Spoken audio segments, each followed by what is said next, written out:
I don't know if you've noticed lately, but I've seen an increasing number of people online that in their bio on Instagram, for example, they note that they are a 6'1" something in human design, right?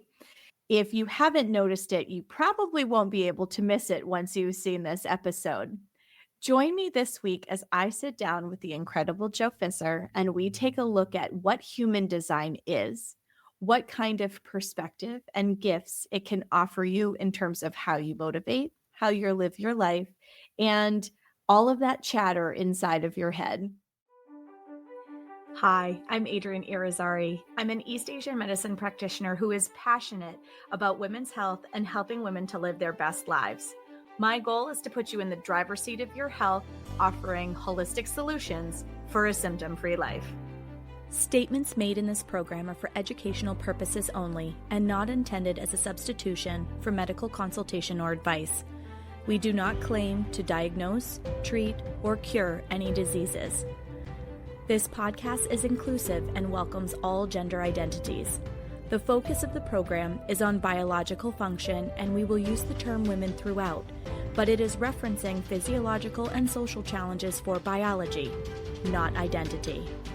Come as you are, I am happy you're here and welcome all performances of identity. I hope you find something helpful in this show.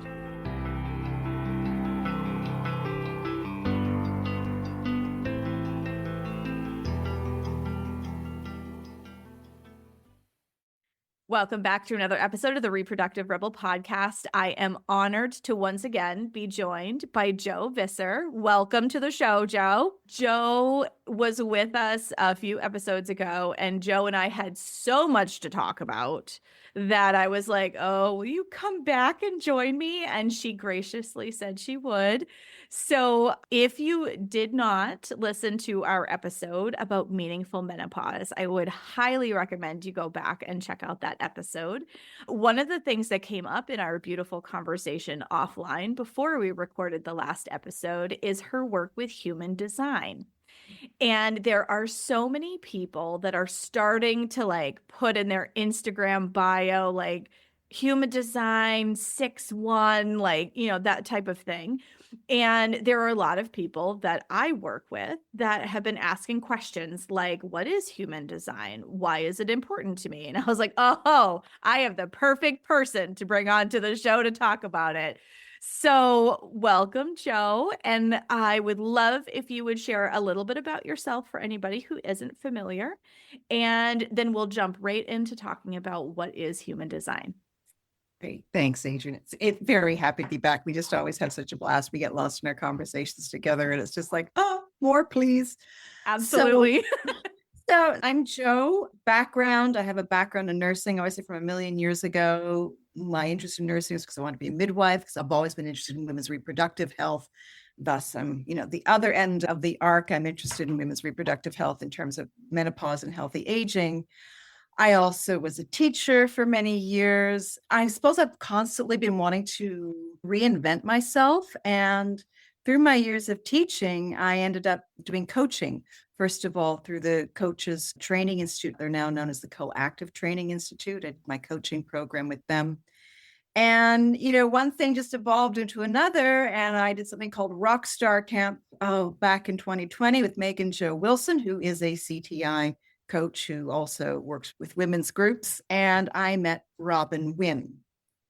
And Robin Wynn has been a human design practitioner and a teacher and transmitter of human design for the last 20 some years, I suppose. And I always knew, when Robin introduced me to my own human design, I felt totally vindicated and liberated. And it was like, aha, of course, this makes so much sense. And because I've always been interested in that self-exploration and learning more and who are we and what's it all about and what's that search, human design, when Robin introduced me to it, was such a natural fit for me in terms of as an educator, working with students, as a coach, working with groups of people, certainly as a menopause support coach, what is it as we look at what's our next chapter and how can our human design inform us and support us And so I remember saying to Robin, I always know I'll study with you at some point, Robin. And so in 2022, I jumped into the deep end with Robin and became a human design consultant. And then I continued my studies and with Robin, and I'm now a human design practitioner. And I'm part of this community called Awakening Through Human Design. So if you're looking for some really wonderful human design practitioners and a teacher, has been through Robin Wynn's program. And so, there's different students of Ra was the initial founder, if you wish, of teacher of human design. And then there've been just different generations. And so it's been, Ra, and then I'm going to draw a blank right now, Karen Curry Parker, who was Robin's teacher. And then, so I have that kind of transmission through Robin, through those different generations. And so for me, as I said, as an educator, as a coach, human design is such a beautiful way for people to have a greater understanding and appreciation of who they are, what their challenges are, what their gifts are, how they relate to the world, how best to make decisions, what we need to know about ourselves and others within our relationships. It's a beautiful roadmap. It's actually a quantum physical roadmap. So it's highly esoteric and it's also highly practical. So I love it. I say it's where the science and the woo meet. Ooh, I like that. Yeah, very much. And it's quite uncanny. Like when people see their human design, it's very uncanny as they start to explore with a practitioner or a consultant, more doors start opening up and they feel seen, and they may feel seen and heard for the first time in their life as they get a greater understanding of who they are in terms of their human design. Oh, I love that. Yes, I can absolutely vouch for the fact that when I was introduced to human design, and I'm very much a novice in this area, which is why I brought Jo onto the show, but being introduced to my human design was a huge aha moment for me. And it really confirmed for me that certain patterns in my life were not me being lazy or me being antisocial or me Right. being, this, that, or the other thing where you could like give it a negative label. And it like opened a whole new world to me of, oh, no, this is just who you are. And that's okay. Yes. And actually, it's really interesting in terms of awakening through human design. This is wonderful kind of slight twist with Robin as well as Polly. Yes, it's who we are. And it's that other thing to not completely identify in terms of it's what I have. It's my operating system. It's my owner's manual. And so it's that lovely kind of differentiation, who I am, what I have at my disposal. Like, this is my operating system. Yes, that's a beautiful way to word it. I'll use myself as an example to illustrate what you're talking about. So I spent many years thinking there was something quote unquote wrong with me because I did not have tons of stamina for lots of bustling social schedule. I worked in an externally facing job where there was like events we had to go to and attend and network and socialize. And I had to network in, like your BNI and chamber type networking sessions and stuff like that as part of that job, or those jobs that I held at that particular juncture in my life. And I was a young woman. I was in my like early 20s, right? So, at the zenith of like, I can do whatever and sleep for 4 hours and get up and I can still like do the things the next day, right? At least that's what all my friends were doing at that particular point in time. I could not hang. I've never been able to hang, but that was part of it, is I was never able to hang. right? Yeah. So I would work the event and then I would feel like a truck ran me over for 3 solid days afterwards. It was always 3 days. And I'm like, wow, like that just took so much out of me. And I used to think that there was something wrong with me because maybe I'm sick, maybe I'm this, maybe I'm that, right? And I was always trying to intellectualize it and explain away why my young 20s something could not handle lots of energy output in this particular way. Yes.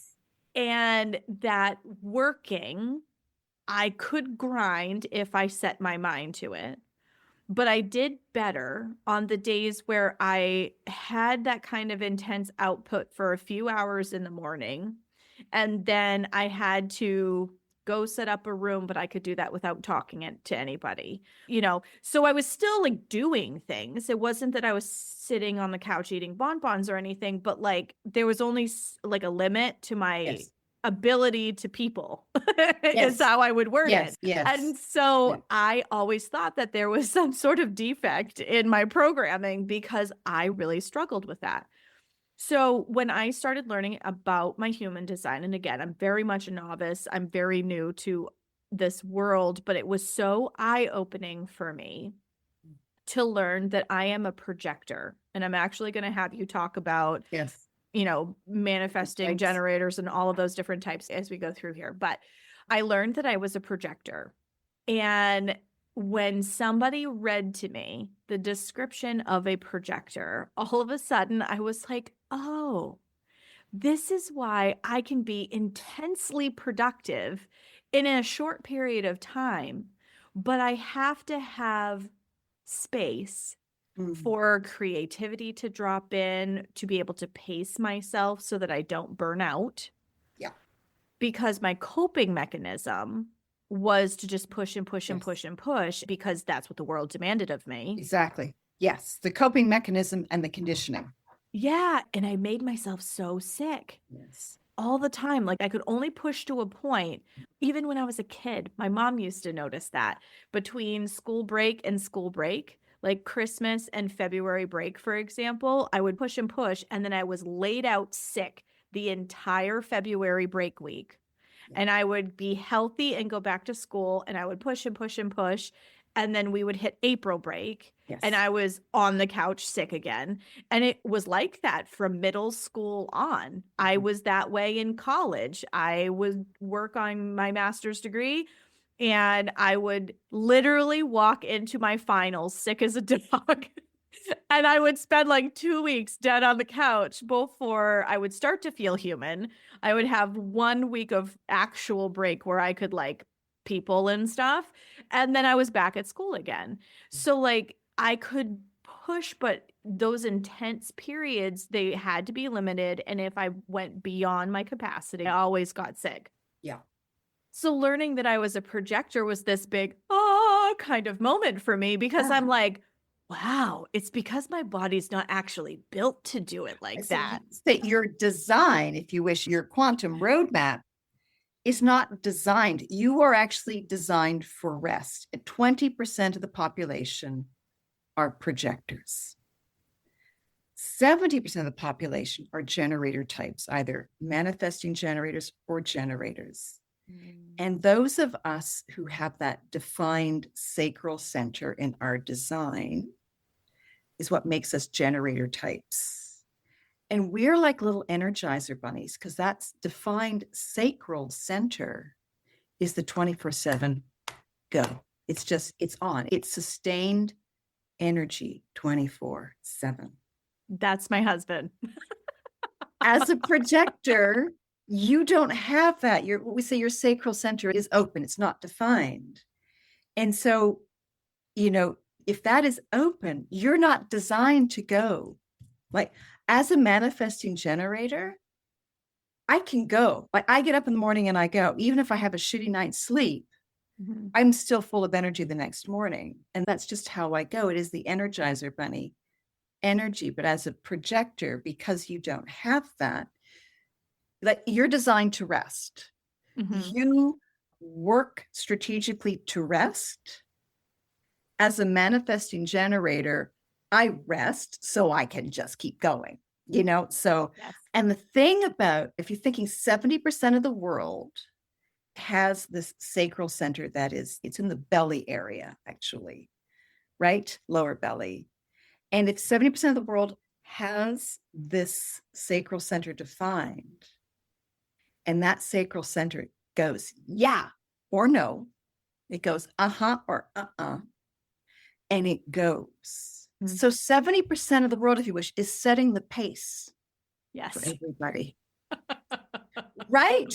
Right. And then we can also get into the conditioning of, post-industrial revolution, et cetera, how we're all supposed to be producing and going and go. And it just gets absolutely ridiculous where we are now in terms of it's just manic going. There's a lot of conditioning. Everybody's supposed to be out there doing stuff. So when you have that center that is open, you can kind of a way tether off of the energy of those around you who happen to be generator types. It's like you can tether for a while off of our sacral, defined sacral, Yes. and think it's your own energy. So you go only to realize that amount of energy is not yours. And so you crash and burn. Yes. You burn out, and you burn out hard. Yep. And you talked about being around people. It's really important. We talk about, wherever we're open, whether it's an emotional solar plexus, the spleen, the sacral center, et cetera, whatever is open, we take in that theme or that energy and we amplify it. So it's really important that you step out of the field. So as a projector or a manifester or a reflector, you need to be able to step out of the field and have that alone time to be in the presence of somebody, if it is quiet and like your husband, you also need to step out of that aura as well. It is actually suggested that projectors may do better in terms of preserving their energy if they sleep in a separate bed, particularly if their partner is a generator type. Because think of it, whatever is defined in our chart, and I should have suggested that we put up a chart so people can look and see what we're looking at. Whatever is defined, if it's open, we take it in and amplify it, right? So even whatever's defined, we are projecting 24/7. Like that is like whatever's defined is our out breath. Mm-hmm. Whatever is open is our in breath, and we take that in. So think if you have this open sacral center and you're around defined sacral centers, you are taking in everybody's out breath, thinking it's yours. Yes. When really you need to remove yourself from the field. Well, and in my chart, weirdly enough, I only have 2 defined centers. That's right. So That's right. I take everybody's out breath for almost everything, which makes me extra tired. And I'm a caves person. So that was another thing that was really eye-opening for me. And I'm using myself as an example so that we have like a concrete place to illustrate from. But one thing that you had mentioned was that I am a caves person. And I've really seen this caves aspect of myself during my Yes. postpartum. Yes, because you have a line too, right? I think you've got the hermit. Yes. Yes. Yeah. So again, with human design, it's not just one thing. When you start looking at human design, it is a complex, multiple layer that is your operating system. So it's not just the fact that you have, that you're a projector and you need to rest, especially because you've got an open sacral center. You also have something called a line 2, which is known as the hermit. And the hermit also needs to hermit. So I'm the epitome of a recluse, everybody who's listening. And I have seen tendrils of this in myself literally my entire life. I was never the big go out and party, rock on kind of person. I could do it once in a while if I had a good reason or something motivating me to go out, but I never sought out that kind of thing. I could stay home all the time and it would be fine. But I've seen it a lot in my postpartum journey where I've been very content to just work out of my room, to stay in my room, like literally in my bedroom. And my husband goes, I would be climbing the walls right now. Like, I Yes, don't know how you stay in here all day. He's a absolutely. Yeah. shores person. Yeah. And so he likes to go out and do things. And actually, this is where it is a nice balance, is like he does get me out of the house because I am very content to be home. But it's just interesting because I've always leaned in these directions and thought myself to be a little on the antisocial side. And it wasn't that I didn't want to socialize with people. It's that I just had a limited bandwidth for it. And Yeah, when I reached critical absolutely. mass, Yeah. like people would think that I was being a Yeah. snot or whatever, because I'm Yeah. just like, I can't hang anymore, Yeah. guys. Like, I'm out.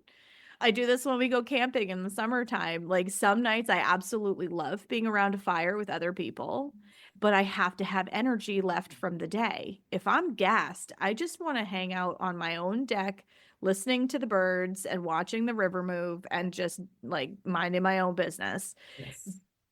because I get so depleted and empty.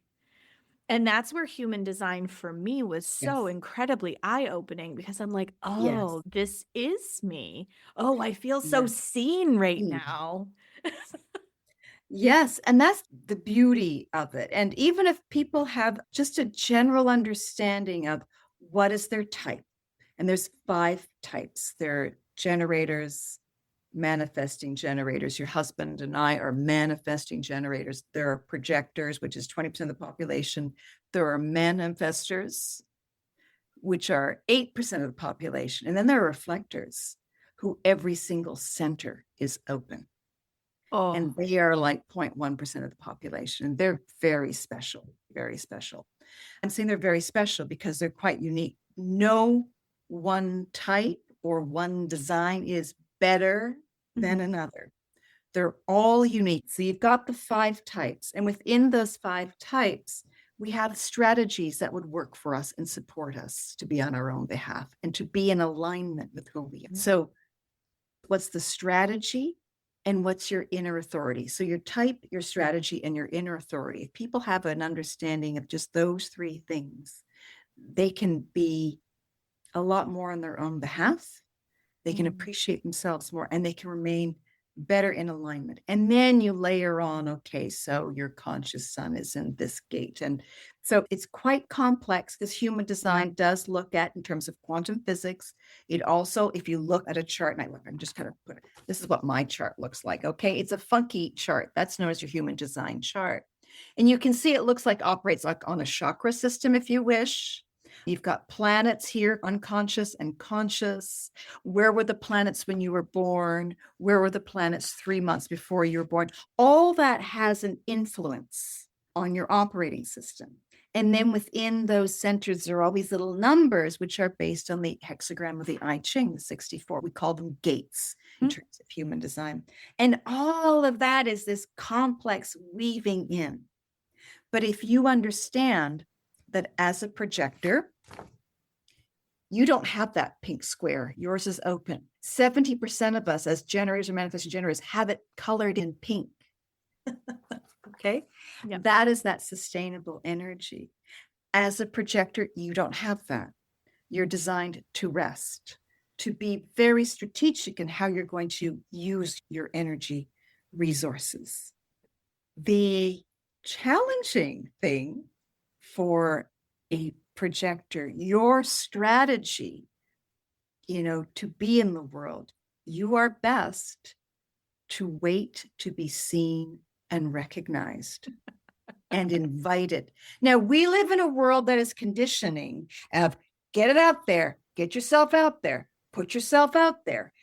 What happens as a projector, especially, is that if you're trying to push your way in, you're not seen, you're not heard, and it could be seen as grating, annoying. Who the hell is that? What's that coming from? Or nothing at all. So your strategy is to wait to be recognized. However, what I have learned about projectors is when you are the invitation in how you are, like projectors are the wise cats in the room. There's a lot of wisdom there. And if you are in alignment, if you are doing for you, like that's really important if you are doing for you, like that's really important as a projector. And it's counterintuitive, especially as a woman, especially as a mom or partner, to put yourself first and do what would give me pleasure. That is a wonderful guiding system for projector types. I mean, for any of us, but particularly for a projector, qu'est-ce qui goûte bon pour moi? What would taste good for me?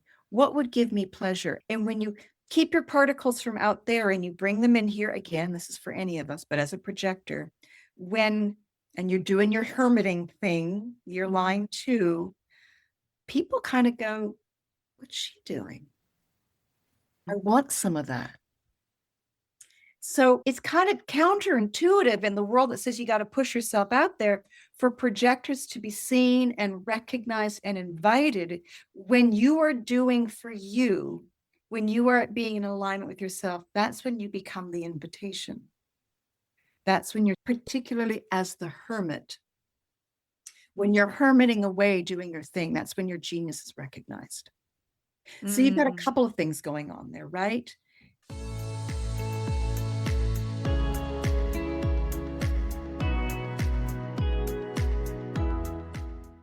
And now a break from our conversation for a partnership message. You've been told to hustle, grind, wake up early, and do more. But here's the truth. Rest is the most productive thing you can do. And the right kind of rest starts with Sia Silk Sleep Mask, your new sleep sanctuary. I've tried so many sleep masks, and I thought I just had to deal with the discomfort of slipping straps and light still getting through. But then I found this one, and I'm never going back. Made of 100% mulberry silk, it's the only mask that creates total blackout with its comfortable, oversized eye cups that don't smush my lashes while feeling weightless on my face. My sleep, next level. This isn't just a sleep mask, it's an investment in your nervous system. Sia Silk is a women-owned small business committed to high quality and sustainable luxury. Check out the show notes for the link to grab yours and rest like you mean it. And now, back to the show.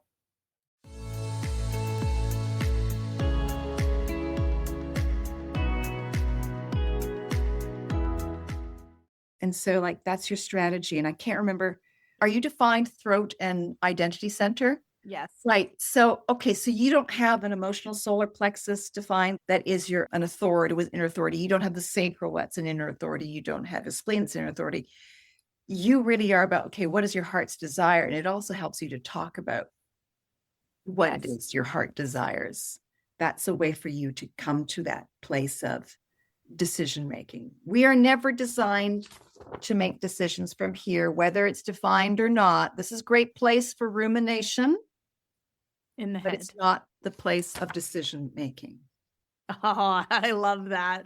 I talk to my clients about that all the time. Like, if you're letting your body speak for you, what is your body saying? Yeah. Because our ego mind is conditioned, right? But our body wisdom never lies. No. And when we take action and make decisions from this embodied place, I mean, think about like when something scares you or there's a threat, your body actually will take action before your brain catches up. So your body's way smarter, but we give so much authority and credit to this thing that sits on our shoulders and that our ego mind knows best. And we rationalize all of these things when actually our body is way smarter. Absolutely. And it can be very subtle. And if you're looking at, within this quantum sphere, so for instance, I do have a defined sacral center.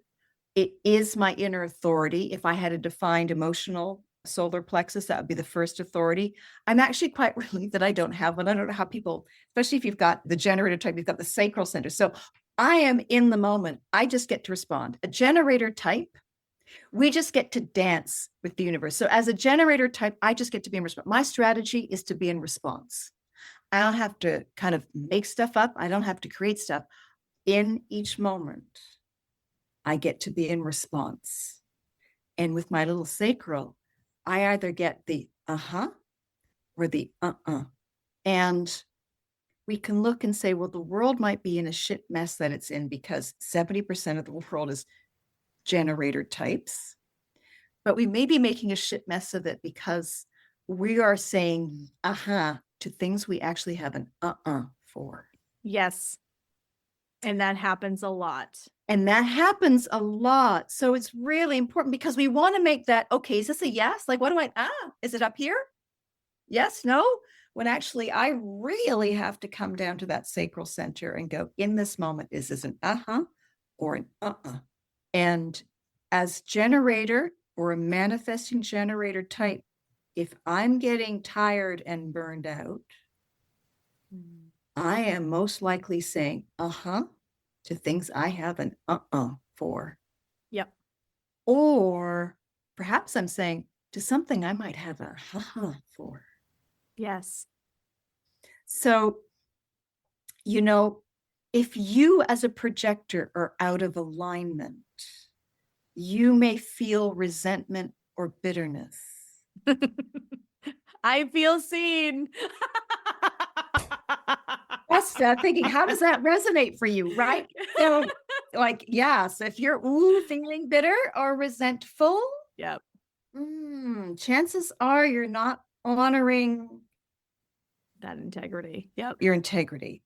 When you are in alignment, in general, projectors have a sense of success. Yes, very much. Okay. How does that translate as a reflector? Since they have even fewer centers than I do. Well, reflectors, that is really special. I just like it. Let me just finish up with generator types, and then we'll look at reflector types. So if I have an or an that's my yes, no. So that's in the moment I'm dancing. If I, as a generator or a manifesting generator, fall into frustration, and I'll say it because manifester, I'm also part manifester and part generator. So I'll have the frustration of a generator. I might also have anger of a manifester. If I'm feeling frustrated or angry, I'm not in alignment. When I'm in alignment, I feel satisfaction. And it's really funny just talking about the subtlety of, for you, it's, I've just been busted. I've been seen. Yeah. Bitterness and resentment. Whereas I go, not familiar, but when I was told, well, what about frustration? Oh, I know frustration. And the alignment side for me is not so much success. It's satisfied, say with bone. Yep. So that means the very subtle shifts. So as I said, so you've got those kind of the three major, and then you've got manifestors and then a reflector. They might have these little rivers, these what we call hanging gates, but all of these would be completely white. Reflectors are extremely unique. I know very little about them other that they kind of hold up a mirror to us because, yes, I don't know that they take in and amplify the way, say, your sacral does or the way my open emotional solar plexus does, and we might feel bombarded. Yep. But they're like the moon. And they kind of reflect back, and they will reflect, they'll let you know the temperature of the water and the environment in terms of if they are thriving and doing well, they're in a good environment. If they're not thriving or doing so well, it's an indication that the environment that they're in, and perhaps that we are in, isn't so great. And in terms of their decision-making process, it's like, wait a lunar cycle before you make any major decisions. Oh, that makes so much sense. But they're very unique. As I said, I don't know enough about them. I've just through different people or online, like through Robin's course, somebody brought their dad, who was a reflector, and what was his experience. They're very unique. They're very rare. As I said, I think maybe 0.1% of the population or something like that. Wow. That's incredible. That's incredible. Yeah, I feel that pull a lot of the rest of the world goes at one tempo and I go at another. And I can be very productive. It's not Yeah. that I'm not, but the hard part to communicate as a projector is that I'm not lazy. Okay, exactly. Because the world will look at you, because that, God forbid that we are lazy. Now, because lazy is a big deal. Now, you also have, not only do you have a projector, but I can feel your pain, sister. This is the root center. Mine is also open. This is a pressure point. I call it the get up off your ass center. It pulses on or off, but it very much is that get up and go, do. And it does pulse on and pulse off. Those of us with an open root center can feel the pressure, gotta do. If somebody says the lawn needs to be mowed, I might register that as I'm being told I got to mow the lawn.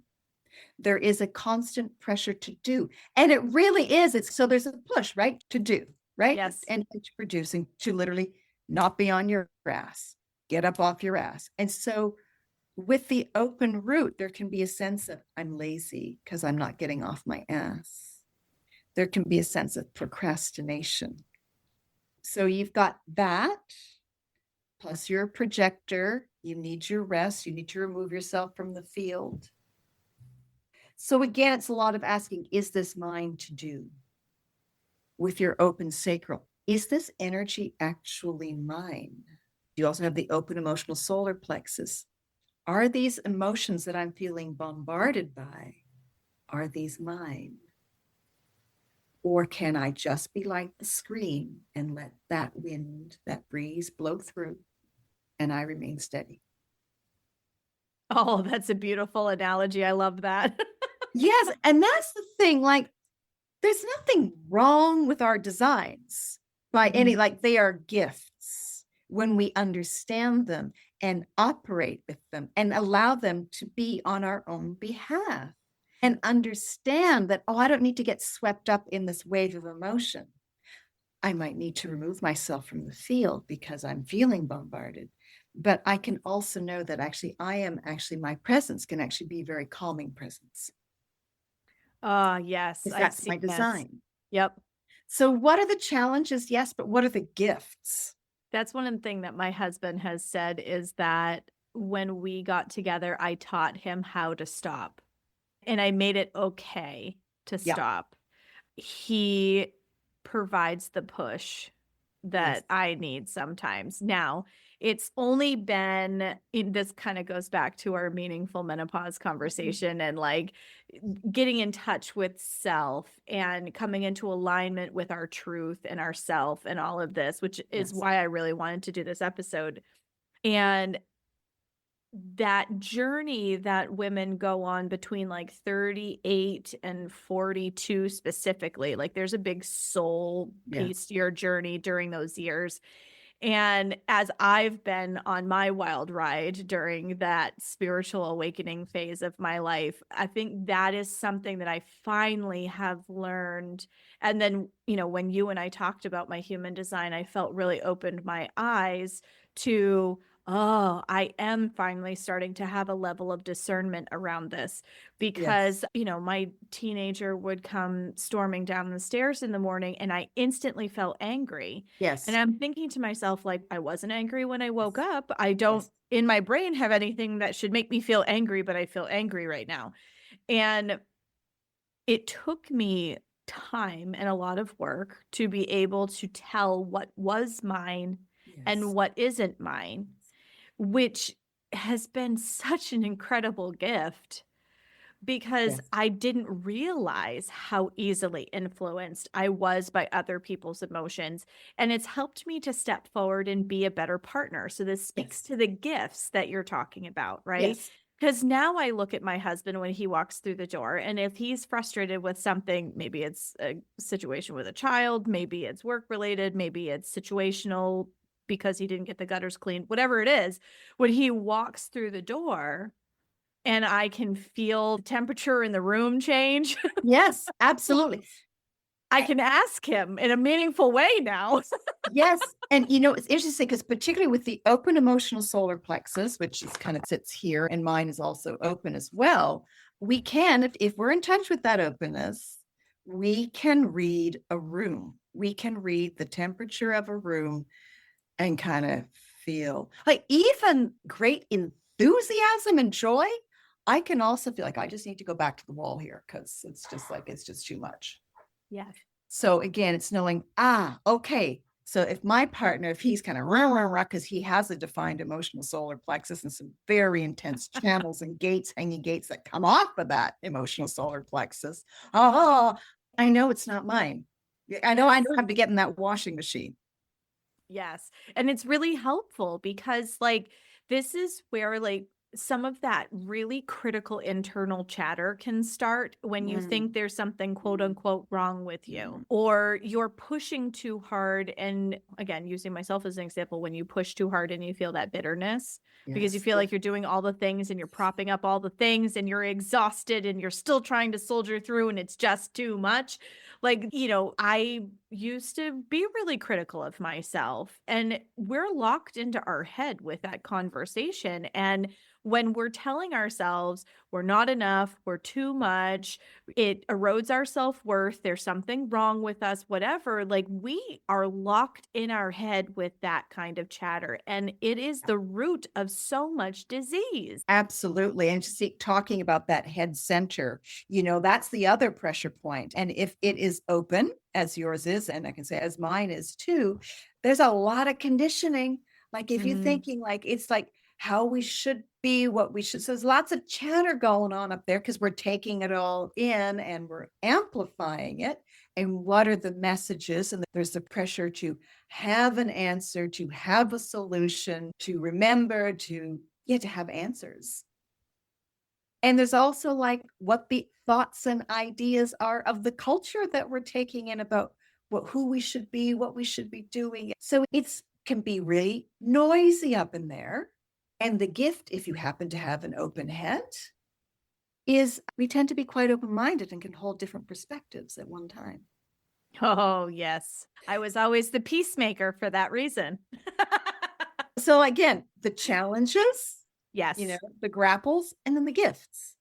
And, but understanding that I'm always going to have that pressure. You're always going to have that pressure. Same thing with the root. You're always going to have that pressure to do. And you might struggle with procrastination or, so again, are these thoughts mine? Is this mine to do? Are these emotions mine? Is this energy mine? And if you're talking about the spleen, which is the home of intuition and the immune system, it's the more primitive, it's probably the oldest of the centers. It's also a place of fear. So if you happen to have, I'm like, something going on there? All I can do is laugh because I feel like she's like, oh, here, let's talk about all the things that are usually hot buttons for you and go. But that's why this is so magical at the same time. Because it really is this beautiful intersection of science and woo, because you understand where some of this comes from, which gives you a completely different perspective on why certain things might trigger you, why certain things seem harder than they might for others around you. And that little comparison bug is nasty, insidious, particularly in women's circles. Right. And so when we're aware of our human design and the gifts and the places that we should be aware of so they don't become pitfalls. They don't have to be. They don't have to be. And where is our wounding? There's also that initial wounding. So where is that childhood wounding, perhaps with any of those centers or those gates or whatever, or wherever there's the openness. And then through the wounding, it's like, okay, now this is mine. What was my memory of this, my most ancient memory of this? And you start to kind of work through it. Again, it's not who I am, it's what I have. And how can we be on our own behalf and be in alignment if we have a greater understanding of this particular operating system, whether it's Myers-Briggs or any of those people. I have never done an enneagram. And Oh, apparently people who understand that, there's some lovely complicity between the two of them. People keep coming around and saying, human design seems to be even more spot on, like it's more uncanny. I agree because I have some familiarity with the Enneagram Yes. and with human design. I'm an INFJ Myers-Briggs, excuse me, not human Yes. design. Yes. I'm an Yes. INFJ. Yeah. So that intuitive feeling, sensing, Yeah. like that totally tracks with my Yeah. human design and why certain things like that burn me out. And for the Enneagram, I am a 2 with a strong 3 wing, which totally tracks with what you said about when things are working well, the feeling is success. Yes. That's the 3 wing. Yes. So, yes, like you can see these things and how Yeah. they line up, but the complexity of human design, which is why you definitely need a practitioner to Yes. work You do. through and have You a do. deeper dive Yeah. into you and those around you and being able to understand the interplay of those around you. But we are intricate beings. Mhm. And this is where like I feel human design and like natal charts and astrology, because there is interplay there too. Absolutely, because I mean, your human design happens to be, the 3 months before you were born, where were the planets, and the moment of your birth, time, place, hour, a huge impact on what this unique thumbprint is, if you wish. Well, and all of it has a mathematical and science underpinning to it, right? So people look at astrology and go, oh, that's so woo. And it's like, well, but no, like we used to make medical decisions based on that. Yeah. We used to like really base a lot of things around, and this was obviously like pre-Gregorian calendar because Yes. the year began in March with Aries. But when we take a look at these things, like it provides us with a much more dynamic level of insight because like our bodies, and this is where I feel like there's been some fracture with the traditional medical Mhm. model, is like we are a sum of parts. Yeah. You go to a throat doctor for this thing, you go to somebody who will do your mammogram, but that's not going to be the same person that's going to talk to you about your uterus. That's not going to be the same person that's going to talk to you about your postpartum experience. You have to go to a lactation consultant if you're having a hard time to nurse, but that's not the person that delivered your kid. You are a Yes. sum of Yes. parts. Yeah. And holistic health, true holistic health in its raw, natural, beautiful form Yeah.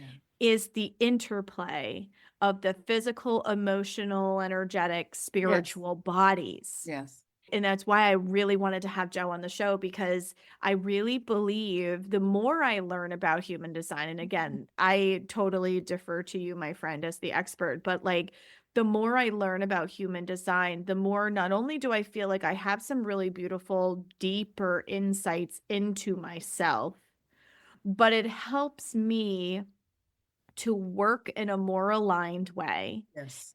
And I always brought like cyclical living into my life as a TCM practitioner. Like what I'm doing is in relationship to the season outside my window, as well as the season inside my body and the season of my life. Yes. Right. So I've always seen myself as like cyclical living, taking those 3 layers into consideration. But I really feel like human design takes that a step further and gives you some really beautiful insight into how can I work in integrity Yes. with Mm. my Mm. gifts, with my body, to be able to hold space for places that I'd maybe been socially conditioned that this is a weakness, but in fact, it can actually be a strength. And knowing that this makes me different than the majority of the room, all of a sudden, I'm not seeing this as a weakness anymore. I'm seeing it as a perspective that I can offer that others don't have. Exactly. And it's a very different frame. Yeah. And like that wounding that we come in with, right? That you were talking about. Like for me, there was a very big self-worth and that feeling of enough Yeah. that are at the soul of me. And I feel like this is important to share because a lot of us have something along those lines. There are a lot of us that share that as a core wound. And then when we stack comparison and judgment and all of these other things, and on top of it, we've created the perfect cocktail for an autoimmune condition. And anybody who's been following the show, do you know that I have 2 autoimmune conditions? But I've been able to keep the symptoms of these things in check since I have gained this insight. Yeah. So, because it is a different way of understanding the beautiful alchemical experience that is you. Exactly. So, I could talk about this for hours because I think know. it's so fascinating and it is such a deep topic, but I wanted my listeners to be aware that there was this incredible gift that they could give themselves Yes. with a human design reading and to have a very different level of perspective on what makes them tick, how they move through the world, their gifts and places that could potentially be challenges, because then you have a lot more compassion for yourself. Absolutely. You have more insight into where you might have pitfalls that could make you sick. For me, it's pushing too much. Yeah. And not being able to take that step back and go, that is yours, this is mine, and that's okay. That's okay. Yes.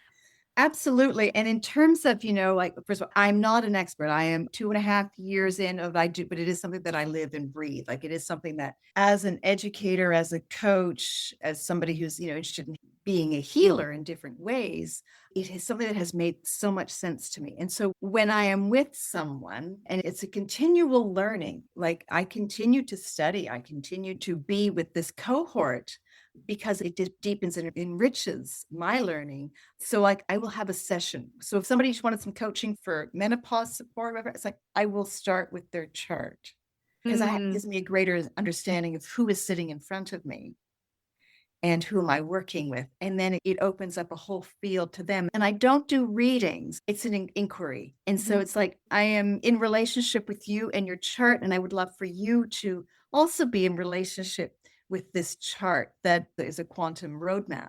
It's your operating system. And so it's very much, it's a conversation that we have as opposed to me just kind of really, I don't want to do an information dump. Yeah. It really is very much about, so how does this resonate? Does this resonate? What's going on? I'm curious about, you've told me about some challenges. Well, I could see where this might be looking at your chart. How does that land? What do you love and appreciate about yourself? I can see why. What's a big dream? I love that. Yeah, it's very like I'm unpacking all of that. I love that. So if people would love to go on this journey with you, Jo, how would you recommend that they get in touch with you? Well, certainly they can get in touch with me through email, which is jovissercoach@gmail.com. Also, if they go to the Awakening, I've got to get this. It's called Awakening Through Human Design. That's all one word. Maybe we could put that in the podcast. awakeningthroughhumandesign.com. That will take you to that site. And if you look under practitioners, you'll see me, consultants and practitioners, and I'm there too. But certainly get in touch with me through my email address. Wonderful. Well, thank you so much for sharing your wisdom again with our audience, Jo. It is such a pleasure to have you on the show. I'm so grateful our paths crossed. Yes. And I will have in the show notes, we'll have the practitioner website information as well as Jo's email address. So thank you again so much for your time, Jo. And until next time, my friend. Thank you. It's always a pleasure. Thank you so much, Adrienne. Thank you for joining me for another episode of Reproductive Rebel. Reproductive Rebel is recorded by certified peri-steam hydrotherapist and acutonics practitioner, herbalist, and Chinese nutritional therapist Adrienne Irizarry of Moon Essence LLC. If you are interested in setting up an appointment for one-on-one support, ordering from our store, or checking out our course offerings, visit our website at moonessence.life. Be sure to subscribe to our newsletter and get insider information on upcoming events and offerings. Join the conversation. Like and follow us at MoonEssenceMe on Instagram, Facebook, or LinkedIn. Your voices make this program possible. Thank you all for your continued support.